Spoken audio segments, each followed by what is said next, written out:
Thay vì thanh toán và hạch toán doanh thu qua tài khoản doanh nghiệp theo quy định, chủ doanh nghiệp Tigit Motorbike ở thành phố Hồ Chí Minh đã sử dụng tài khoản ngân hàng cá nhân để nhận thanh toán nhằm che giấu doanh thu thực tế và đã bị khởi tố về tội trốn thuế. Chủ doanh nghiệp Tigit Motorbike vừa bị Công an thành phố Hồ Chí Minh khởi tố và bắt tạm giam là Nguyễn Lê Bá Quốc, 29 tuổi, ngụ thành phố Hồ Chí Minh. Kết quả điều tra cho thấy, từ đầu năm 2024 đến tháng 8 năm 2025,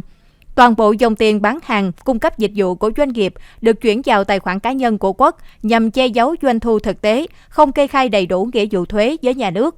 Bước đầu xác định doanh thu thực tế phát sinh hơn 2 tỷ đồng, cao hơn đáng kể so với số liệu kê khai thuế. Sau khi giám định của cơ quan thuế thành phố Hồ Chí Minh kết luận, doanh nghiệp tư nhân Tigit Motorbike đã có hành vi trốn thuế giá trị gia tăng và thuế thu nhập doanh nghiệp với tổng số tiền trốn là hơn 470 triệu đồng.